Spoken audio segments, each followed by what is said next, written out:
Welcome to the Book Reading and Summaries channel. The Lord of the Rings by J.R.R. Tolkien.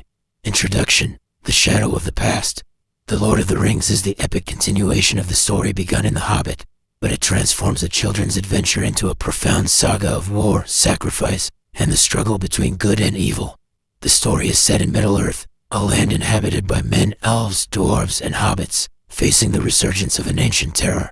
Thousands of years ago, the Dark Lord Sauron, a primordial evil, forged the One Ring in the fires of Mount Doom. This ring was a master key, a tool of absolute power designed to control the other rings of power given to elves, dwarves, and men. In the war that followed, Sauron was defeated by the last alliance of elves and men. Isildur, son of the King of Gondor, cut the ring from Sauron's hand, vanquishing the Dark Lord. But the ring, possessing a malevolent will of its own, was not destroyed. Isildur, corrupted by its power, claimed it. He was later ambushed and killed at the Gladden Fields, and the ring was lost in the river Anduin for millennia. It was found by a creature named Deagol, who was murdered for it by his friend Smeagol, who, under the ring's influence, degenerated into the creature Gollum. Gollum hid with the ring under the Misty Mountains for 500 years until it abandoned him and was found by the hobbit Bilbo Baggins. Bilbo used the ring's power of invisibility during his adventures and brought it back to his peaceful home, the Shire. This is where the new story begins. Part 1. The Fellowship of the Ring. Book I. The Ring sets out. The novel opens in the Shire, 60 years after Bilbo's adventure. Bilbo is celebrating his 111th birthday, which coincides with the 33rd birthday, the coming of age, of his heir Frodo Baggins. The wizard Gandalf the Grey, a friend to Bilbo, arrives for the party. During the celebration, Bilbo uses the ring to turn invisible and disappear, intending to leave the Shire for one last journey. Gandalf confronts Bilbo at his home, Bag End, and persuades him with great difficulty to leave the ring behind for Frodo. Bilbo finally departs, and Gandalf, suspicious of the ring's nature and its long preservation of Bilbo, warns Frodo to keep it secret. Gandalf spends years researching. He travels to the archives of Minas Tirith in Gondor and discovers Isildur's lost scroll, which describes the One Ring. He realizes Bilbo's ring is the One Ring. He returns to the Shire and confirms his fear by casting the ring into Frodo's fireplace, revealing the hidden inscription in the Black Speech of Mordor. One ring to rule them all, one ring to find them, one ring to bring them all and in the darkness bind them. Gandalf reveals the terrible truth. Sauron has returned. He has rebuilt his fortress of Barad-dûr in the land of Mordor and is gathering his armies. His power is still bound to the ring, and if he reclaims it, he will be invincible. The ring is desperately trying to return to its master.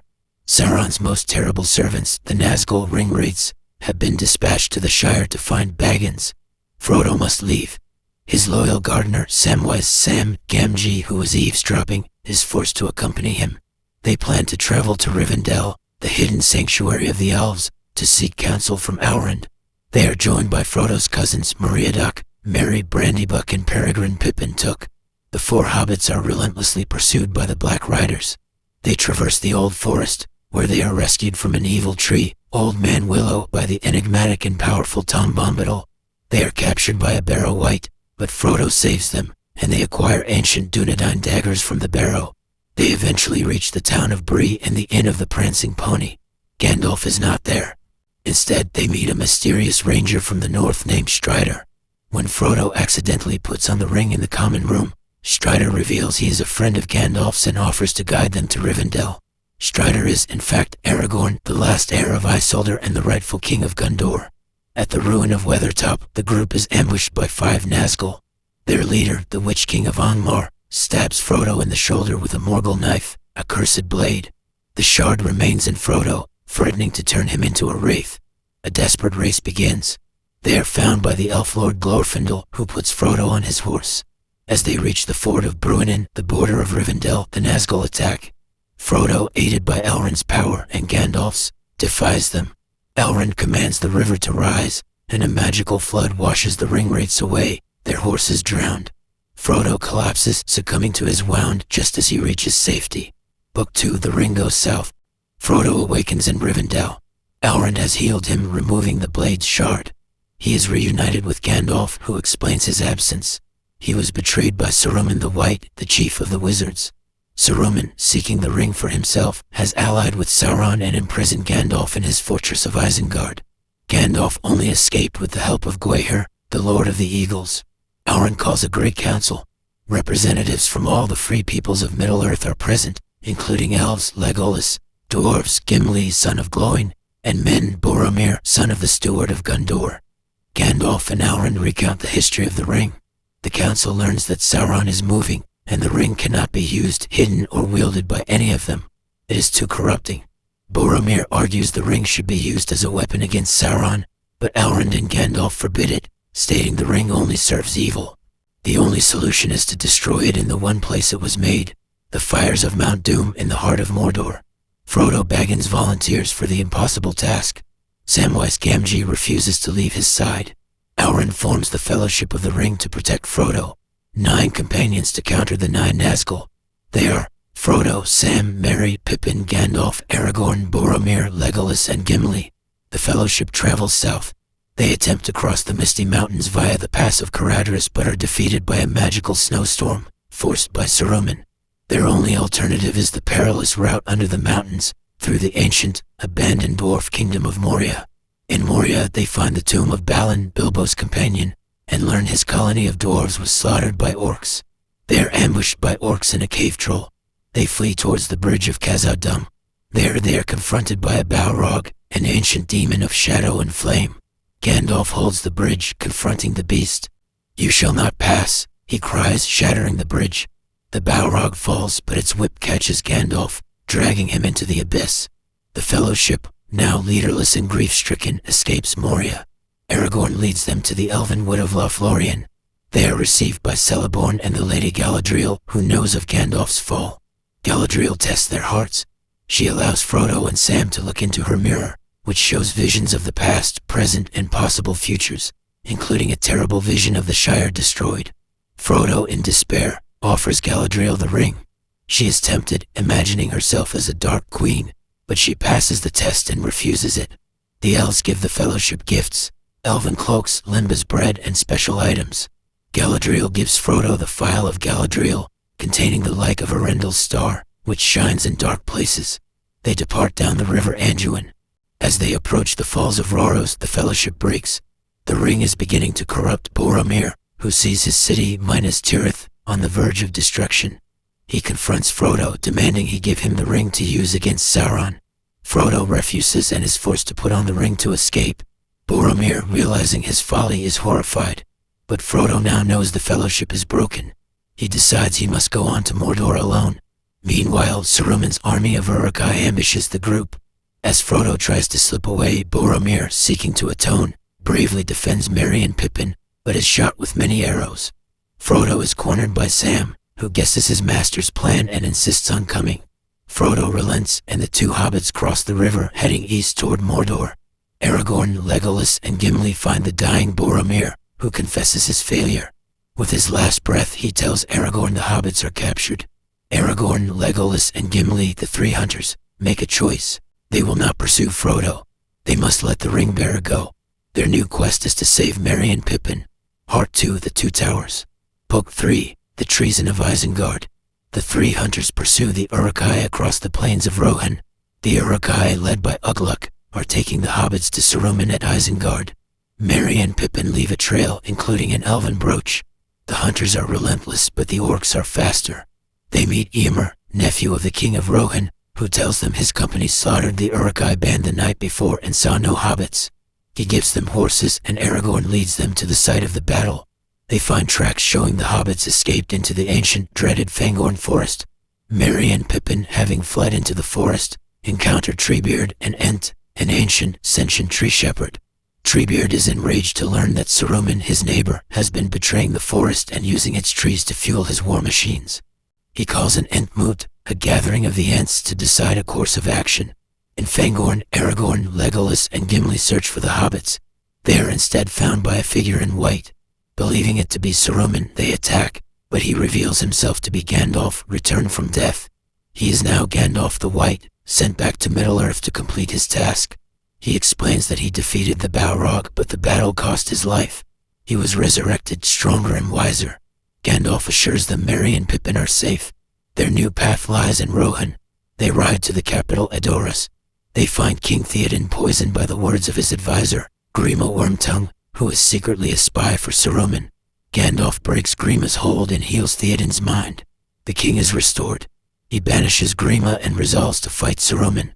Eomer is freed and Theoden's niece Eowyn is moved by Aragorn. Theoden leads his army to the fortress of Helm's Deep. Saruman's army of 10,000 Uruk-hai attacks. The Battle of the Hornburg is long and desperate. The Uruk-hai breach the outer wall, but at dawn, Gandalf returns with Arkenbrand's army. Simultaneously, a forest of sentient trees, Huorns sent by Treebeard, appears trapping the orcs. Saruman's army is annihilated. The group rides to Isengard. They find it destroyed, flooded and torn apart. The Ents, in their wrath, have attacked Saruman's fortress. Merry and Pippin greet them amidst the ruins. Saruman is trapped in the indestructible Tower of Orthanc. Gandalf confronts Saruman, offering him a chance to repent. Saruman refuses and Gandalf breaks his staff, casting him from the Order of Wizards. Grima throws a dark object from the tower. Pippin retrieves it, a palantir, one of the 7 seeing stones. That night, Pippin, unable to resist, looks into the stone. He is confronted by the gaze of Sauron himself. Sauron, seeing a hobbit, believes Saruman has captured the ring-bearer. Gandalf realizes the danger and rides immediately for Minas Tirith, taking Pippin with him. Book 4, The Ring Goes East. This book runs parallel to Book 3, detailing Frodo and Sam's journey. Frodo and Sam struggle through the rocky landscape of the Eamon. They are attacked by Gollum, who has been tracking them since Moria. They subdue him and Frodo, showing mercy, makes Gollum swear on the precious, the ring, to serve him. Gollum agrees, acting as their guide to Mordor. Gollum, terrified of Sauron, avoids the Black Gate. He leads them south through the dead marshes, where the ghostly faces of fallen warriors float beneath the water. They reach the Black Gate but find it impenetrable, guarded by armies of orcs. Gollum offers an alternative, a secret path, the Stairs of Cirith Ungol. As they travel through the land of Ithilien, they are captured by rangers of Gondor led by Faramir, Boromir's younger brother. Faramir interrogates Frodo and learns of his quest. Unlike Boromir, Faramir resists the ring's temptation. "I would not take this thing if it lay by the highway," he states, showing his quality. He warns Frodo about the pass of Cirith Ungol, relating an ancient evil that lives there, but ultimately releases them. Gollum, however, believes Faramir tried to take the ring, and his treacherous, Smeagol personality begins to fade, replaced by the hateful Gollum. Gollum leads them up the long, dark stairs of Cirith Ungol to a tunnel. This is the lair of Shelob, a monstrous ancient spider. Gollum has betrayed them, planning to let Shelob kill the hobbits so he can retrieve the ring from their remains. Shelob attacks. Frodo uses the Phial of Galadriel and his sword, Sting, to hold her off, but as he flees the tunnels, Shelob stings him from behind. Frodo collapses, apparently dead. Samwise Gamgee, in a heroic fury, attacks the monster. He stabs Shelob with Sting and uses the Phial to drive her back, wounded and defeated. Sam returns to Frodo, who is pale and still. Believing his master is dead, Sam, in utter despair, makes a choice. The quest must continue. He takes the ring from Frodo's neck, intending to finish the quest himself. As he hides, a patrol of orcs from the tower above finds Frodo. Sam overhears their leader. Frodo is not dead, only paralyzed by Shelob's venom. The orcs take Frodo's body to the Tower of Cirith Ungol. Part 3, The Return of the King. Book V, The War of the Ring. Gandalf and Pippin arrive at the White City of Minas Tirith. They warn the steward, Denethor, of the impending attack. Denethor, grieving Boromir's death and mistrusting Gandalf, is consumed by despair. It is later revealed he also has a palantir and has been driven mad by Sauron's visions. Pippin, in gratitude for Boromir's sacrifice, swears fealty to Denethor. Sauron's army, led by the Witch King, crosses the river at Osgiliath. Faramir's forces are broken, and he is carried back, gravely wounded. The beacons of Gondor are lit, calling Rohan for aid. In Rohan, Theoden musters his army. Aragorn learns that a fleet of corsairs, Sauron's allies, is sailing up the Anduin to attack Minas Tirith from the river. To counter this, Aragorn takes a desperate path. Accompanied by Legolas, Gimli, and the Dunedain, his kinsmen, he travels the paths of the dead. He summons the army of the dead, the spirits of men who betrayed Isildur and were cursed to remain until their oath was fulfilled. The siege of Minas Tirith begins. The city is bombarded by catapults and terrorized by the Nazgul. Denethor, seeing Faramir's wound, descends into madness, believing his line is over. He prepares a pyre to burn himself and his son alive. The Witch King, on a massive fell beast, shatters the city gates. Only Gandalf stands against him. But before they can duel, the horns of Rohan are heard. The Battle of the Pelennor Fields erupts. King Theoden leads the Rohirrim in a glorious charge, but he is struck down by the Witch King. The Nazgul Lord taunts the dying king, claiming, "No living man may hinder me." Owen, Theoden's niece, who rode to war disguised as a soldier named Dernhelm, confronts the Witch King. "I'm no man," she cries, revealing her identity. She, with help from Merry, who stabs the Witch King with his enchanted barrow blade, breaking the spell of unlife, defeats the Lord of the Nazgul, destroying him utterly. The battle turns when Aragorn arrives in the Corsair ships, flying the royal standard of Gondor. His army of Dunedain and soldiers from southern Gondor. He released the dead after they captured the fleet, smashes the enemy. Sauron's army is defeated.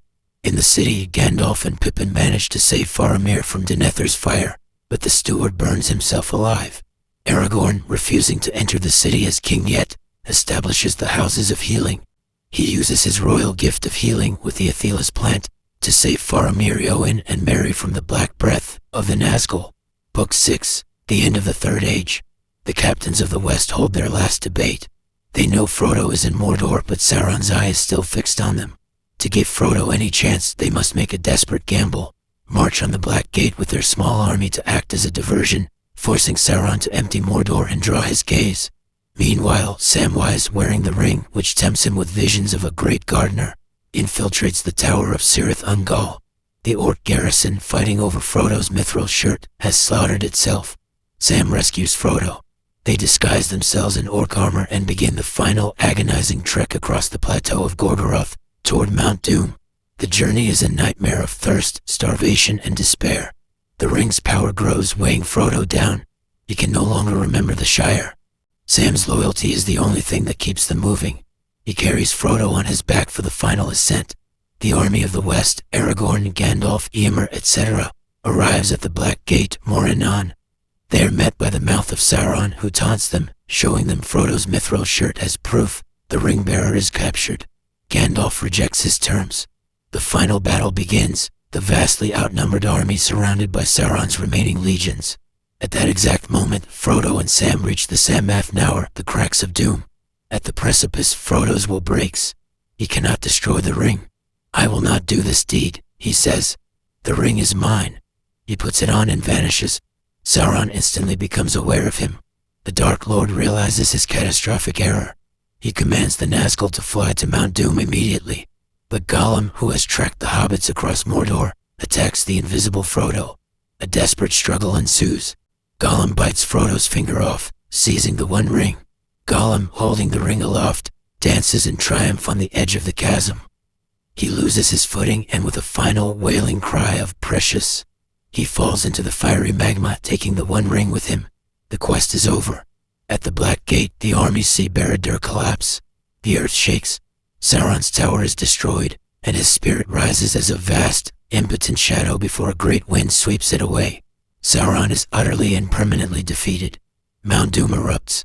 The orcs and trolls scatter, defeated. Gandalf, with the eagles, flies to the erupting volcano and rescues Frodo and Sam from the flowing lava just as they lose consciousness. The scouring of the Shire and the Grey Havens. Frodo and Sam awaken in Ithilien, hailed as heroes. Aragorn is crowned King Elisar, and he marries Arwen, Elrond's daughter. The Fellowship is reunited at the celebration. The four hobbits eventually journey home. They find the Shire is not as they left it. It has been taken over by ruffians, led by a shadowy figure named Sharky. The trees are cut down and ugly mills have been built. This is the scouring of the Shire. The hobbits, now seasoned warriors, lead an uprising. Merry and Pippin, using their battlefield skills, command the hobbits at the Battle of Bywater, defeating the ruffians. They go to Bag End to confront Sharky, only to find he is the wizard Saruman, and his servant is Grima Wormtongue. Frodo, showing true mercy, spares Saruman's life. He is fallen and his power is gone, Frodo says, but as Saruman leaves he insults Grima. Grima, pushed too far, slits Saruman's throat. Before the hobbits can react, Grima is shot dead by hobbit archers. The war is finally over. Sam uses the gift of Galadriel, a box of earth and a single Mallor nut, to restore the Shire, healing its wounds and making it more beautiful than ever. Years pass. Sam marries Rosie Cotton, but Frodo is not whole. His wounds from the Morgul knife and Shelob's sting still pain him. More than that, his spirit is broken by the burden of the ring. The story ends at the Grey Havens. Frodo and Bilbo, now ancient, are granted passage to the Undying Lands Valinor, a grace given to the ring-bearers. They are accompanied by Gandalf, Elrond, and Galadriel, as the time of the elves in Middle-earth is over. Frodo bids a tearful farewell to Sam, Merry, and Pippin. "I tried to save the Shire," he says, "and it has been saved, but not for me." He sails into the west. The three hobbits return home. Samwise, who now possesses the Red Book of Westmarch, Bilbo and Frodo's journals, returns to Bag End to his wife and daughter. He looks at the fire, and with the final line of the epic he says, "Well, I'm back." Subscribe to the channel to motivate us to create more useful videos.